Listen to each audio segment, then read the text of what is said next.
In the late 18th century, France stood on the brink of change, a revolution that would alter the course of history. The French Revolution, a period marked by unrest, idealism, and bloodshed, began in 1789 and spanned a decade, reshaping the nation's identity. The roots of the revolution lay in profound social, economic, and political discontent. France was divided into three social classes, or estates: the first estate, the clergy; the second estate, the nobility; and the third estate, which comprised the common people from peasants to the rising bourgeoisie. The third estate bore the brunt of heavy taxes, while the nobility and clergy enjoyed privileges, deepening the divide. The monarchy, led by King Louis XVI, struggled with debt from war expenses and lavish spending at the Palace of Versailles. As food prices rose and poverty spread, public frustration mounted. Adding fuel to the fire were the Enlightenment ideals sweeping across Europe.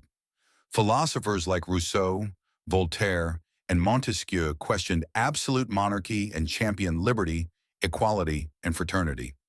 These ideas inspired the French, particularly the educated Third Estate, to envision a more just society. In 1789, facing a financial crisis, Louis XVI called for the Estates General, an assembly representing all three estates, to discuss France's economic troubles. This was the first meeting of its kind in over 170 years. However, disputes erupted over voting procedures, as each estate had one vote, which disadvantaged the Third Estate. Frustrated, members of the Third Estate broke away to form the National Assembly, vowing to create a constitution. They met at a nearby tennis court, swearing an oath, the famous tennis court oath, to never disband until France had a fair constitution. This act marked a significant break from the old regime and was a symbolic start to the revolution. Tensions reached a boiling point on July 14, 1789. Parisians stormed the Bastille, a prison that symbolized the tyranny of the monarchy. Though it housed few prisoners, the Bastille's fall signified the people's fight against oppression.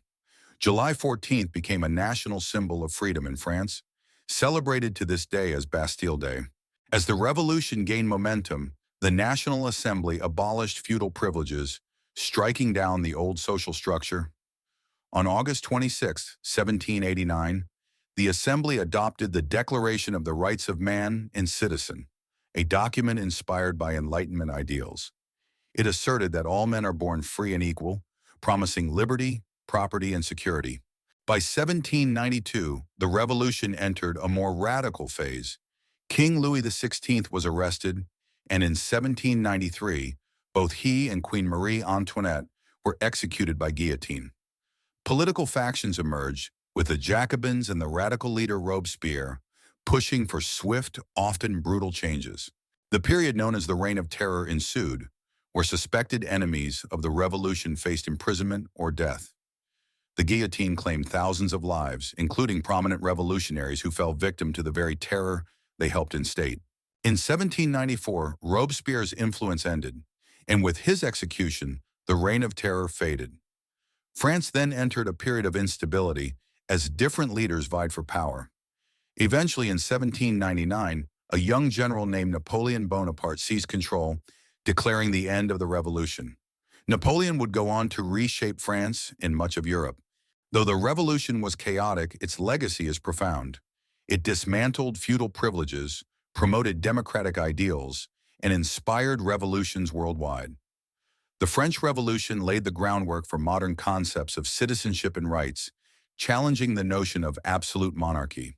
The French Revolution was a defining chapter in world history. It showed the power of the people to bring change, no matter the cost.